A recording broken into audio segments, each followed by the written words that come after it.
Grade 1 application user നെയിമും പാസ്വേഡും കൊടുത്തു ലോഗിൻ ചെയ്യാം. ഇത് സ്കൂളിൻ്റെ ലോഗിനാണ്. സ്കൂളിൻ്റെ ലോഗിനിൽ വരുന്നത് add details, notice board, add exam, search student, school calendar, download data.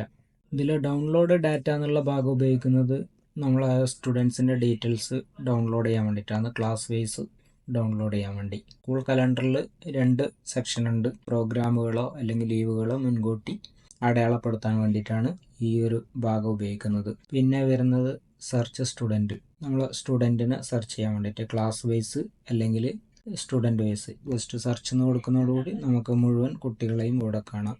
Search class ആണ് കൊടുക്കുന്നതെങ്കിൽ ഏതാ ക്ലാസ് എന്ന് സെലക്ട് ചെയ്യുന്നതോടുകൂടി നമുക്ക് ആ ക്ലാസ്സിലെ മുഴുവൻ കുട്ടികളെ ഇവിടെ കാണാം. അടുത്തത് ആഡ് എക്സാം എന്നുള്ളത് ഡിസേബിൾ ആണ്. നോട്ടീസ് ബോർഡിൽ ന്യൂസ് ആഡ് ചെയ്യാനും അത് എഡിറ്റ് ചെയ്യാനും ഡിലീറ്റ് ചെയ്യാനും ഉള്ള ഓപ്ഷനാണ്. പിന്നെ വരുന്ന ആഡ് ഡീറ്റെയിൽസ്. ആഡ് ഡീറ്റെയിൽസിനകത്ത് സ്റ്റാഫ് എന്നുള്ള ടാബിൽ പോയി കഴിഞ്ഞാൽ സ്റ്റാഫിന്റെ ഡീറ്റെയിൽസ് കൊടുത്തിട്ട് ആഡ് ചെയ്യാം. വ്യൂകൾ കൊടുക്കുന്നതോട് സ്റ്റാഫിനെ ഇവിടെ കാണാം. അടുത്തതായിട്ട് സബ്ജക്റ്റ് ആണ് ആഡ് ചെയ്യേണ്ടത്. സബ്ജക്റ്റ് ആഡ് ചെയ്തതിന് ശേഷം അത് എഡിറ്റ് ചെയ്യുകയും ഡിലീറ്റ് ചെയ്യുകയും ഒക്കെ ചെയ്യാം. പിന്നെ വരുന്നത് ക്ലാസ്സസ് ആണ്. ക്ലാസ് ആഡ് ചെയ്യുമ്പോൾ നമുക്ക് സബ്ജക്റ്റ് കൊടുക്കേണ്ടതുകൊണ്ടാണ് നേരത്തെ ആദ്യം സബ്ജക്റ്റ് ആഡ് ചെയ്യണം എന്ന് പറഞ്ഞത്. ഇവിടെ ഓരോ ക്ലാസ്സും ആഡ് ചെയ്യുമ്പോൾ നമുക്ക് സബ്ജക്റ്റും ആഡ് ചെയ്ത് കൊടുക്കാവുന്നതാണ്. അടുത്ത സെക്ഷൻ എന്ന് പറയുന്നത് സ്റ്റാഫിന്റെ സെക്ഷൻ ആണ്. ലോഗിൻ ചെയ്യുമ്പോൾ ഇങ്ങനെ ഒരു വിൻഡോ ആണ് വരുന്നത്. ഇതിനകത്ത് അറ്റൻഡൻസ് മാർക്ക് ചെയ്യാനുള്ളതാണ്. അറ്റൻഡൻസ് മാർക്ക് ചെയ്യുക, എഡിറ്റ് ചെയ്യുക ഇതിനുള്ളതാണ്. കഴിഞ്ഞ പോയ അറ്റൻഡൻസ് നമുക്ക് ഇവിടെ ചെക്ക് ചെയ്യാം. ഡേറ്റ് വൈസ് ഓരോ ഡേറ്റിലുള്ള അറ്റൻഡൻസ് നമുക്ക് കാണാൻ പറ്റും ഇവിടെ. അടുത്തത് മെസ്സേജ് ആണ്. മെസ്സേജ് നമുക്ക് പാരന്റ്സിന് മെസ്സേജ് അയക്കാനും വന്ന മെസ്സേജ് കാണാനും ഇവിടെ ഓപ്ഷൻ ഉണ്ട്.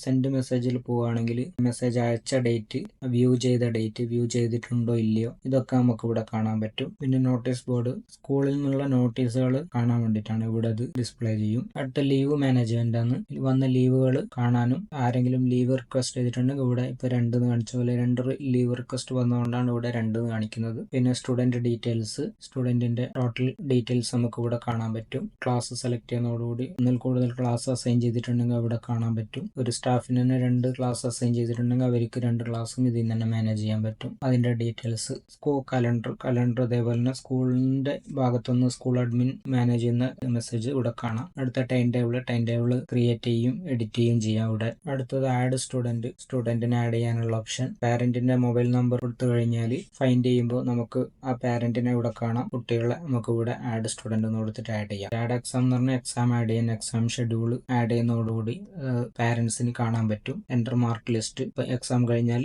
ആ എക്സാമിന്റെ മാർക്ക് എൻ്റർ ചെയ്യാൻ വേണ്ടിയിട്ടുള്ള ഓപ്ഷൻ. പിന്നെ ഹെൽപ്പ് സെക്ഷൻ, പിന്നെ പ്രൊഫൈൽ എഡിറ്റ് ചെയ്യാനുള്ള ഓപ്ഷൻ. യൂസർ നെയിമോ പാസ്വേഡോ ചേഞ്ച് ചെയ്യാൻ വേണ്ടിയിട്ടുള്ള ഓപ്ഷനാണ് പ്രൊഫൈൽ. നമ്മുടെ ഡീറ്റെയിൽസ് ഒക്കെ ഇവിടെ എഡിറ്റ് ചെയ്യാൻ പറ്റും. അടുത്തത് പാരന്റിന്റെ ലോഗിൻ ആണ്. പാരന്റിന്റെ ലോഗിൻ ചെയ്ത് കഴിഞ്ഞാൽ നമ്മളെ കുട്ടികൾ വിവിധ സ്കൂളുകളിൽ പഠിക്കുന്നുണ്ടെങ്കിൽ നമ്മളെ സെയിം സോഫ്റ്റ്വെയർ ഉപയോഗിക്കുന്നുണ്ടെങ്കിൽ നമുക്ക് ഇവിടെ കാണാൻ പറ്റും. ഇപ്പോൾ ആദ്യത്തെ കുട്ടി 1ാം ക്ലാസ്സിൽ ഗ്രീൻവുഡ് സ്കൂളിലാണ്.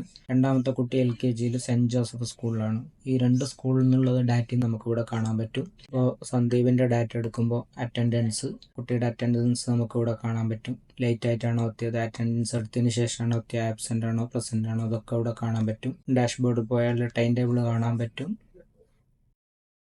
പിന്നെ messages, notice board, progress report, exam schedule, calendar, leave request, view profile, കുട്ടിയുടെ പ്രൊഫൈൽ ഇവിടെ കാണാൻ പറ്റും. അത് എഡിറ്റ് ചെയ്യാനും പറ്റും. എന്തെങ്കിലും മാറ്റം വരുത്തണം ഇവിടെ മാറ്റം വരുത്താം. ഇവിടെ നമ്മൾ ഹോം ബട്ടൺ അടിക്കുന്നതോടുകൂടി നമുക്ക് എല്ലാ കുട്ടികളെയും ഇവിടെ കാണാൻ പറ്റും. ഇപ്പോൾ ഒരു കുട്ടിയുടെ സെക്ഷനിൽ പോയി കഴിഞ്ഞാൽ ഡാഷ്ബോർഡ് എന്നുള്ള ബട്ടൺ നോക്കിയാൽ തിരിച്ച് ഇവിടത്തേക്ക് തന്നെ എത്താൻ പറ്റും. ഏത് ടാബിലേക്ക് കയറിയാലും തിരിച്ചു വരാൻ വേണ്ടിയിട്ടാണ് ഡാഷ്ബോർഡ് കീ ഉപയോഗിക്കുന്നത്. ഹോം ബട്ടൺ ഉപയോഗിക്കുന്നതോടുകൂടി നമുക്ക് ഇതിന്റെ ഹോം പേജിലേക്കാണ് പോവുക. ഇതാണ് നമ്മുടെ സോഫ്റ്റ്വെയറിന്റെ ആകെ വർക്കിംഗ്.